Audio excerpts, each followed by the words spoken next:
So let's start with a little bit of reflection. So it's always good to check what worked for you and what didn't work for you. I actually did a workshop, I think in mid 2022, like the end of financial year, how not to set goals. So take the next 5 minutes to write down how you want to summarize your entire 2024, 3 things you're grateful for, and what's one or more important lessons you learned in 2024 that you're going to carry it forward in 2025. So you don't put your interests first, but you actually choose a goal or want something based on others' desires or what the society wants and things like that. And this is the main reason why it fails, because you really don't want it so badly enough. Your husband, your partner, your parent, your child, they are individuals with their own priorities, needs, and desires. Entrepreneurship is really, really hard because you don't have a boss to report to. I mean, you are your own accountability buddy.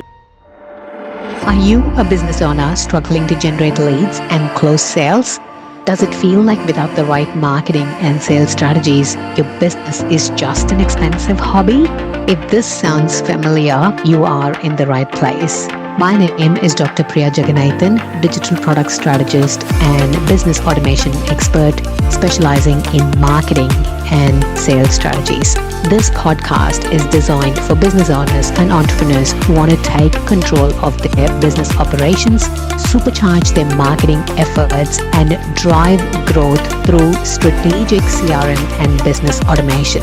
In every episode, we will dive deep into our Power Pivot framework, which basically involves your product and pricing, your online and offline presence, your warm lead generation strategies, evaluating your sales process, and creating retainer and retargeting existing client formula. Through this framework, even the smallest pivots can create massive business success. So, if you're ready to scale your business with simple, actionable strategies that combine the right marketing, automation, and CRM tips, you might want to listen to today's episode.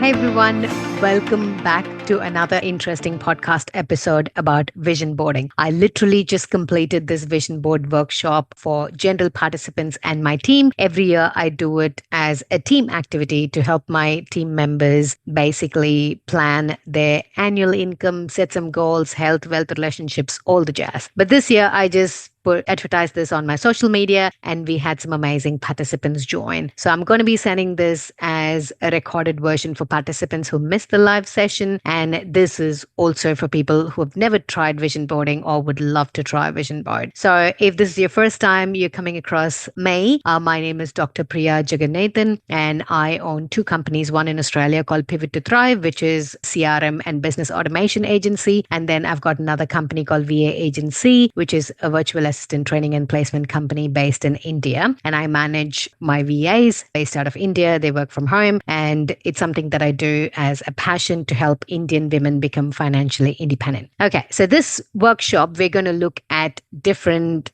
aspects of vision boarding. So there's going to be a lot of exercises. So if you're listening to it on podcast, I would highly recommend going back, taking a pen and paper and doing these exercises along with me so you don't waste time and you can do it simultaneously. Just pause the episode and do the tasks. There are lots of resources given in the description or the show notes below, so you can literally access a planner, you can access templates for vision board, a mobile template which I highly recommend. So all of these are available to you. So all you have to do is just use it. As simple as that. Okay, so let's start with a little bit of reflection. So it's always good to check what worked for you and what didn't work for you. What were the challenges you faced and what is something you're grateful for? So in terms of reflection, these are the 3 key things that I'm focusing on. The very first thing is, what was one word that you will use to summarize your entire 2024? For me, it was very chaotic. Chaotic was my word. It was good in a way, but it was very chaotic. Too much travel, too many plans, pivoting to a new niche and starting from scratch and scaling and growing a team. It was massive. And thank you to universe that I'm super grateful for 2024. It has been my best year in terms of health, wealth, and relationship, but it was very chaotic. So that's how I would summarize it. Chaotic does not mean it's bad. And then I want you to write down three things you're grateful for, because every time you're starting something, start from a place of gratitude.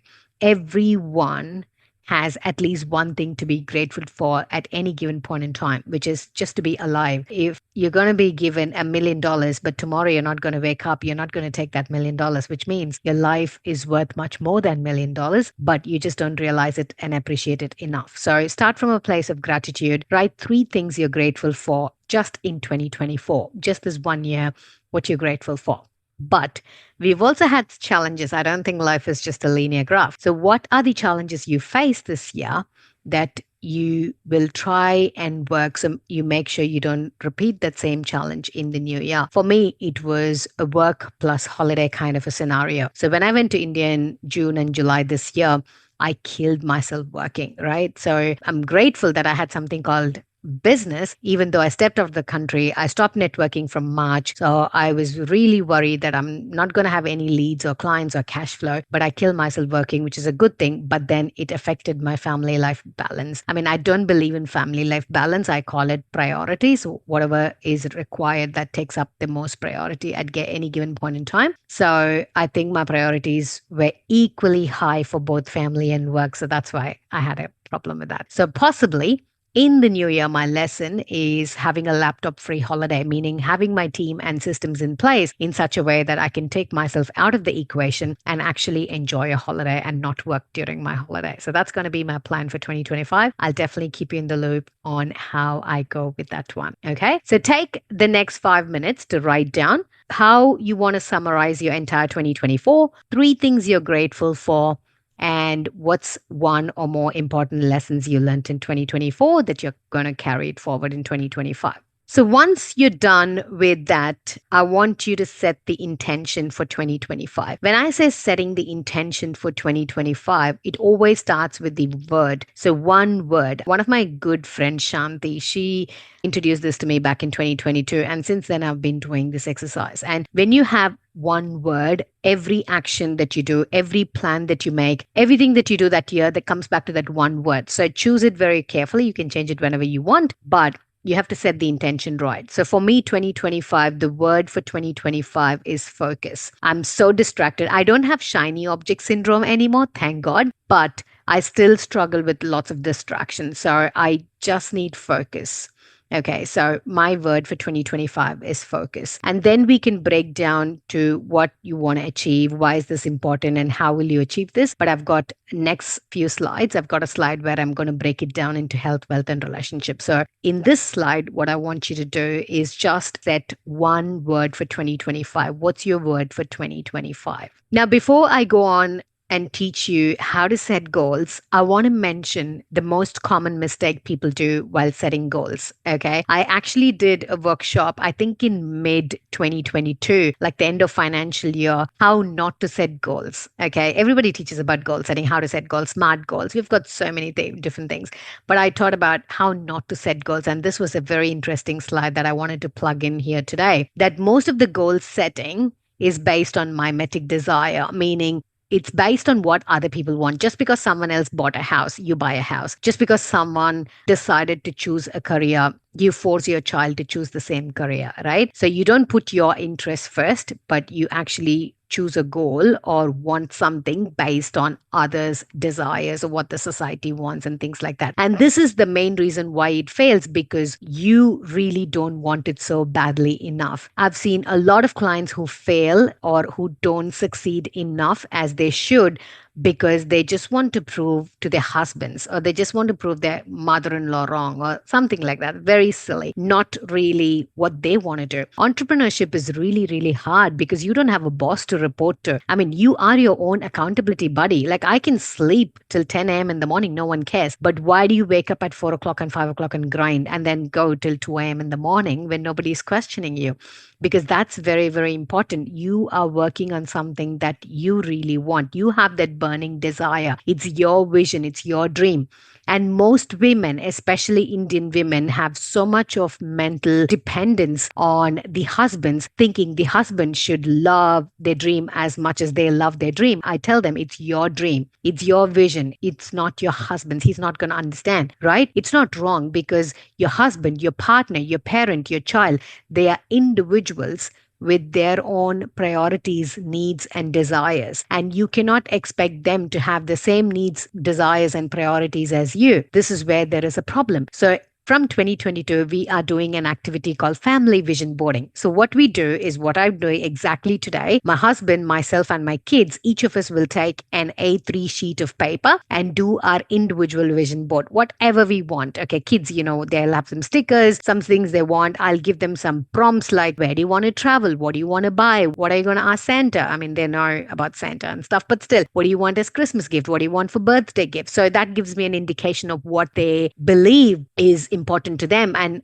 not me assuming what they want, right? So we do that activity as individuals that will help us to understand individual desires, our individual goals. And then we take a big A3 paper and we do a family one where all of the desires or most of the desires and goals align together as a family. And that's how we chose Japan for our trip last year because all of us wanted to go to Japan. Okay. Now this year we're having a little bit of a clash. Somebody wants to go to Italy, somebody wants to go to Egypt, and someone wants to go to South Korea. So we've got different things because we still haven't done the vision board. We're going to do it this weekend. So I think that's a great activity for us to understand that each of us have our own individual preferences. And just because we are partners, just because we are family, we can't force the desires on each other. So we meet at a common point. We have a sweet spot where all our desires and goals kind of combined and collide together. Okay, so I want you to understand this before you go and understand goal setting. This is a very common mistake, and make sure you do not make that mistake. Put yourself first. This is your vision board. Be as selfish as you want. I always say this, and this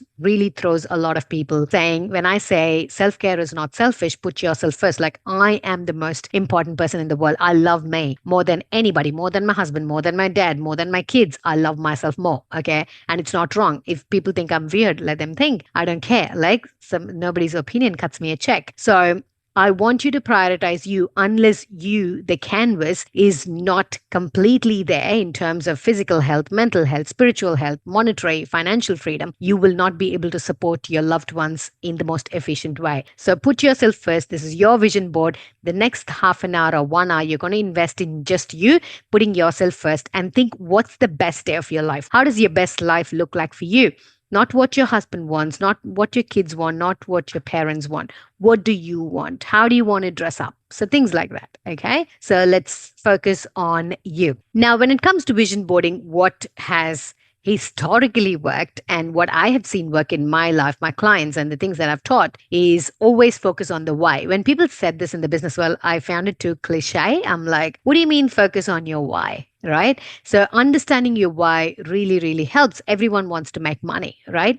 But the why behind it really, really helps to understand why you're chasing that. Otherwise, you'll just be chasing like a dog chasing its own tail, right? So when you want to lose weight, why? Is it just because you don't like the person you look in the mirror? You want to fit into good clothes? You want to run around? What do you want to do? So understand your why. It's very, very important.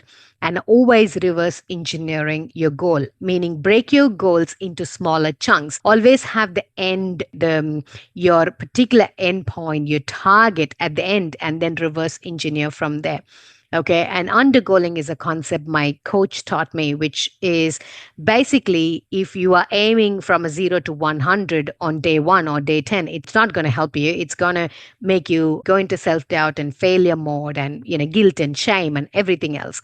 So undergoaling is you actually set a very realistic or an under-realistic, like I don't know, it's called hyper-realistic goal, where even if you can make $100,000, you set your goal as $75,000 and that you actually hit the goal in 3 months or 4 months or 6 months, then you can still, your brain it releases all the dopamine, you get that hit, and then you start working from that place of victory, from the place where you've actually checked that box and smashed your goals, so you can actually start moving faster. So undergoaling is great if you're starting from scratch. If you are restarting from scratch in a new niche, pivoting, undergoaling is a great way to build that evidence, and your brain will believe everything you say, anything you say. You just have to say the right thing.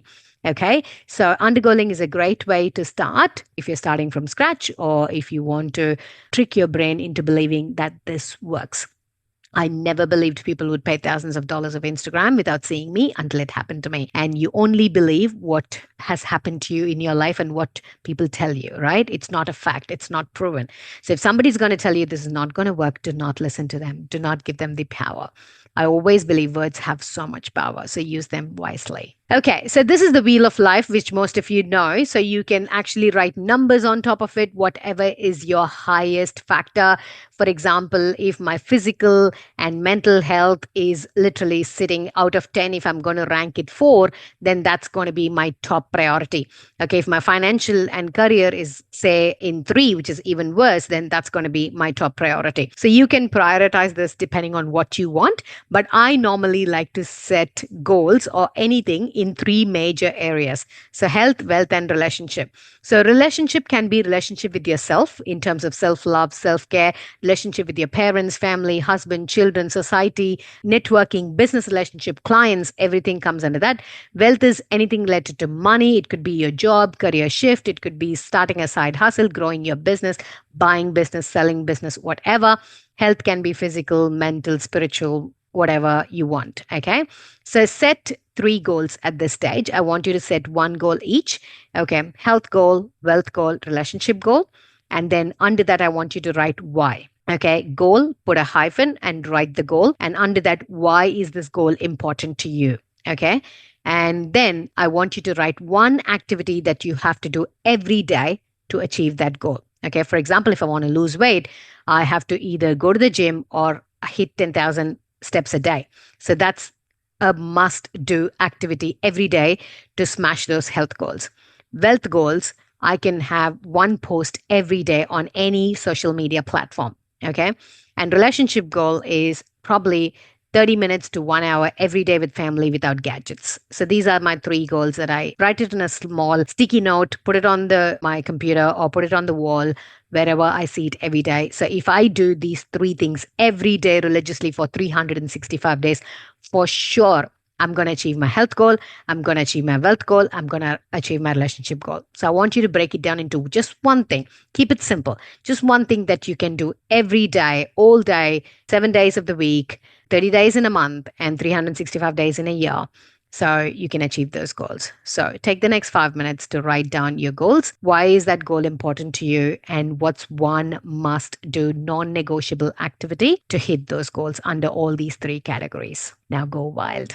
Okay, I told you about the reverse engineering principle and how you can break down massive goals into smaller goals, bite sized goals, which your brain will believe it's doable. Okay, so it can be a wealth goal. For example, just for calculation purposes, if my annual income goal is $120,000, okay, every month, then I divide it by 12, I get $10,000. So my monthly income goal, I have to make $10,000 every month to get to 120K in 1 year. And then I break it down further into weekly goals, which is $2,500 every week.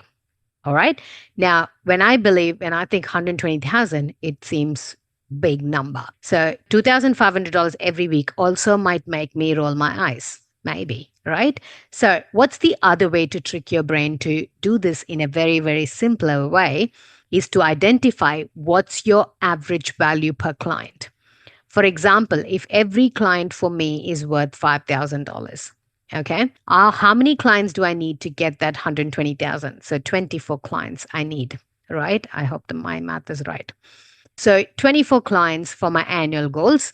And then when I break it into monthly goals, I need 2 clients every month, which means I need 1 client every fortnight. Or, even if I nurture somebody in the first week and then the invoice is paid in the second week, then that's done. So I need only 2 clients every month. Imagine if I'm going to tell my brain $2,500 every week, $2,500 every week, that might even put a stress. Now, in my mind, I know I'm not going to work for somebody less than 5 grand a job. So I'm just going to think I just need two clients a month. Okay, that's easy. 30 days, I just need two clients. So when you think or when you give the opportunity for your brain to think it's possible, then it's doable. Okay, so break it down into this. There might be some businesses you have multiple offers, multiple pricing, different kind of products. You can do this for the same. So you can literally put different branches. Offer one or product one, what's the pricing? How many do I need to sell of product one to get to this particular goal? Okay, product two. So, whatever is the highest value with least efforts, okay, I can get 120,000 by selling $100 product to 1,200 people. Or the other way, I can sell $1,200 product for 100 people. I would rather prefer option two, where I'm going to sell $1,200 value product to 100 people. Trust me, the lower the money, more is the drama. Okay. The higher the pay, you get the quality of people, which is not always the case. There are a few exceptions, but in most cases, that's the one. So I want you to pause now and break down your annual income goal. The reason I focus so much on the wealth aspect, though health is important, relationship is important, I strongly believe money definitely positions you in a better place to deal with any curveball life throws at you. So, that's why my focus is always about financial independence, especially women. You can be in a very happy relationship, you can be in the best family environment, but financially independent women is not a negotiable one, according to me. Every woman has to be financially independent in some shape or form. You don't even need the money, but it will fulfill you in other aspects as well. Okay, that's why I started this Indian company and I train Indian women to become virtual assistants because that's my passion project. I don't make any money out of that. It's only a passion project. I do it. It's not my bread and butter. I make my money using my Australian company. My VAs is more of my impact and influence. My income is from my Australian company. So do this exercise, break down your annual income goal, go wild. Don't limit yourself to having a humble number there, go wild. I would have put 1 million here. But then, I was mindful about the audience that I had for the workshop from different countries, different backgrounds. So I just had a nominal number here. Just go wild with your, dreams and goals and do not hesitate to have a big number there. No judgments. Before we go on and do the actual workshop with the templates that I've provided you, I want to share with you my 10 commandments to any manifestation masterclass or vision boarding exercise and, goal setting workshops. These are the 10 things that I share with people. So the very first thing is to focus on positive self-talk. Okay. We are very kind to everyone else but us. Okay. Think about the thoughts that goes into your head. I'm a firm believer in the Life Coach School podcast, Brooke Castillo's framework. Thoughts create results. I know Stacey Bayman has built $1 million empire just based on that framework and so many others, but I love Stacey. So the fact that your brain believes anything you say, I want you to focus on a positive self-talk every day. For the next 30 days, watch every word that you say, every thought that you think about yourself and others, and just make sure you're not thinking anything negative. You're not thinking anything rude or anything bad. Just focus on positive self-talk when it comes to you. You will see your life change dramatically. Okay. And the way I say this is because I know in my personal life, and people have known, when I climb 2 steps up, this is the visual in my head. Okay. So there's a wall and I'm climbing like a lizard, 2 steps up. There are 10 hands that drag me down 10 steps. Okay. Again, I pull myself together and then I move up 2 steps and then 10 hands drag me down again. So this is a cycle. Life is never a linear graph. So unless I have that positivity and belief in me, I cannot do this. I cannot do this for 4 decades. Okay. Now you know my age. So that's really clearly because of the positive self-talk. Okay. So next is declutter. So I mentioned the workshop, I should include digital and social as well. So in terms of physical space, make sure it's clutter free. It really, really impacts, your work environment, your mental health, and then digital, your phone. Okay. You literally sit and declutter all your unused apps, the amount of apps you have, amount of photos you have. People, if they're going to give you a negative aftertaste, just block them. Okay. Unfriend, block would be your best friend. I mean, I don't know. Hundreds of people are blocked on my contact list on WhatsApp, Facebook, Facebook, Instagram, everywhere. Okay. It's the easiest way to restore your mental health. Okay. So digital detox, social detox, it's very, very, very essential. Okay. And next, I really want to focus on this one. Most women are proud multitaskers. I used to be one. But what happens when you're multitasking? Your productivity decreases exponentially, I should say. So I used to track my productivity or my time on a sheet where every 30 minutes of my time was tracked. Now, what happens in those 30 minutes is, for me to mentally switch from one task to the other takes time. So I was only checking the clock and I was not being productive. So I really try to focus on the one thing method, which is if I'm going to do content creation, I'm going to go all in on content creation. Now I would record 2 or 3 episodes back to back when I'm in that zone to record podcast or YouTube. Right. So definitely if you're in that zone, it becomes faster to create it. So when I'm all dressed up, I want to do a video, I might as well focus 4 hours in getting all my videos done. Doesn't matter if I'm on the same top, if I'm wearing the same clothes. No one cares. I mean, I don't care. Okay, so focus on one thing at least for a period of time. So you get out of that, and then I usually go have a shower to mentally switch my brain to the next task or do something else to take a break and shift to the next one. Time equals money, so use your time very, very wisely. And then the next one is the 3 activities that we wrote for health, wealth, and relationship must do non negotiable activity on a sticky note. Focus on that every day. Okay, so that's one thing. And then journaling. So there are 2 aspects of journaling. That's why I have them as separate points. It's important to plan in your journal, plan for the next day or the same day in the morning. And then reflect, because if you're just keeping on planning, you're not giving yourself the opportunity to reflect on what worked, what didn't work, what you could have done better. But if you're more of a reflection person, just sitting and reflecting on, oh, this didn't work, oh, that didn't work, oh, this was great, that was great, you're not planning enough. You're just going into an overthinking mode. There's a fine balance between both. I do it together. Some people like to do the reflection at the end of the day, start planning their day early in the morning. I like to do it together at the end of the day. I want to be prepared. Next day, I want to know who am I meeting? What's the purpose of the meeting? What am I doing? Whether I can just take a day off or whether I can just spend some time with family, whether I'm going shopping. I have to know the previous day so I can set my mind right. So that's why journal are 2 different points. You have to reflect on what's worked, what didn't work, what you can do better, and then plan from there. So, it kind of works synchronously. And then I am a big believer in energetic alignment. Anything that I do, okay, any meeting that I have, in the first 3 minutes, I can say if it's going to be a good use of my hour or half an hour or not. So energetic alignment can be anything, even pricing your product. When I'm on a sales call with somebody and if I'm going to charge them 10 grand and I don't believe that I bring value for $10,000 to the table, I will be literally shivering and struggling, right? I used to stammer saying $1,000 back in 2019. Like I never believed people would pay thousands of dollars, right? So $1,000 was a ripoff for me. And I would stammer, I would struggle, my hands would shiver when I say $1,000. Now, I mean, any amount I say because I'm energetically aligned. I know the value I bring to the table. I know the return on investment for that money. So you have to feel energetically aligned to every activity that you do. Okay. I gave an example in the workshop wearing a sleeveless, dress. So I don't wear sleeveless because I'm not comfortable with my arms. So, but if I'm going to force myself to wear one, then I'm really not going to be comfortable and I'm going to be fiddling with my arms. I'm going to be very conscious when I take photos.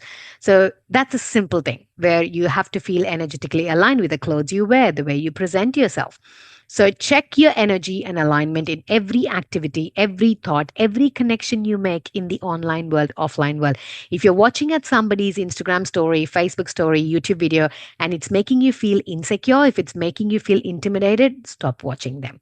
Because that's not a good energy you want to bring into your house. Okay. Bringing into the house, very important. I do not entertain a lot of people into my house. Okay. In fact, very, very minimum. So I'm very particular about the energy people bring into my home. So I do not invite a lot of people. I don't host a lot of people. And I think everybody should have that energetic boundary when it comes to their home, when it comes to their professional environment, even networking meetings. I'm very particular about who I talk to, what I do. So I think my boundaries are very strong these days, but it depends on how much you want to protect your energy. For me, energy and time, very valuable. Okay.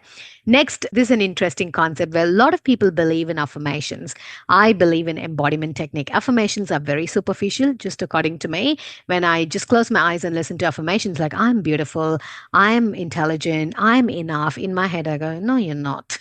So I believe in embodiment technique, which in simple words, if I have to explain, it's like dress for the job you want, not the job you have. Okay.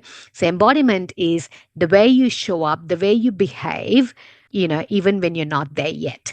My bank account might be zero. I might have zero clients, but when I walk into a room, I walk in like the business owner that I want to be seen as. Okay. You're not faking it till you make it. That's not embodiment. A lot of people ask me that and say, no, that's not what it is. But you're energetically there where you want to be. If I want to be a 7-figure, 8-figure entrepreneur, I behave like one. I already am in the mindset as one. Okay. And I'm in that particular journey of transitioning to that person. So I'm already embodying the version of me as a 7-figure or an 8-figure entrepreneur, not the one I am today. Okay. And the simplest trick I can give you to get the most out of your work day is schedule everything on calendar. Everything, reviewing something, even scrolling on Facebook. You want to scroll on Facebook for half an hour? Do it. Put it on calendar and go to that half an hour and start scrolling on Facebook and do whatever you want. Okay. That'll help you to audit how you're investing your time, what you're doing with your time. Okay. And the next is the most important thing, especially for women. We have a lot of guilt and shame around things, even setting goals, even asking for things, wanting our needs, our desires. There should be no shame and guilt when you're doing this vision board exercise. It's your vision, it's your dream. And if you want to be in a bikini, put it right there. Okay. There's no shame and guilt. It's not anyone else's dream. I want to be in a bikini, but probably next year I'll have it. This time I'm only having the vision of running. I want to run. Okay. Maybe a half marathon. I'm thinking, are you crazy? But why not? Okay, it's in my head. Why not? So I've got in my vision board that I've done a picture of a woman running. I want to run because that's the biggest exercise that I want to do, and it's sustainable. Anywhere I can just have a shoes and I can start running. I don't have to depend on gym. Okay. So be kind to yourself. Do not associate guilt and shame with any of your desires and any of your needs or wants or dreams or vision. Okay. I want you to give this particular, I want to set the stage right for you to understand that there's nothing wrong with anything. If you are seen as weird, it's people's perception. You're not being weird. Okay. So in the show notes and description, I have given links to Canva links as templates that you can use. You can change it to whatever you want. Okay. If your focus is travel, choose travel photos. So the way I want you to have those images on the vision board is everything that will help you to achieve your goals. Okay. It can be your picture. It can be copyright free images from Canva. Put it together. Use those templates are a guide. You can use them to create your own, put it on your desktop wallpaper, put it on mobile. I've literally chosen my mobile wallpaper before half an hour and it's there right now. And I'm going to be having it, looking at it every day. And when you unlock your phone 100 times a day, you're going to look at it and it's going to trigger and keep your memory fresh about the vision board that you created. So you always have that vision in your mind. Okay. I really wish 2025 is going to be an exciting year filled with good health, amazing wealth, and lots of loving relationships with yourself and others around you. I wish each and every one of you a very, very prosperous new year, 2025. And if you have any questions, feel free to contact. All the contact details are in the show notes below. So write to me if you like this episode, comment or give me a shout out on Instagram.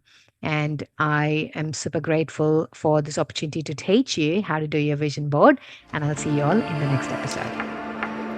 Thank you so much for listening to today's episode. If you found value in today's episode, make sure to follow, share, leave a review so we know that you love listening to us. And if you are looking at more valuable tips, insights, tools, and resources to help grow your business, please visit pivottothrive.com.au. I will leave links in the show notes below. Just remember, if your current strategy isn't working, you don't have to quit.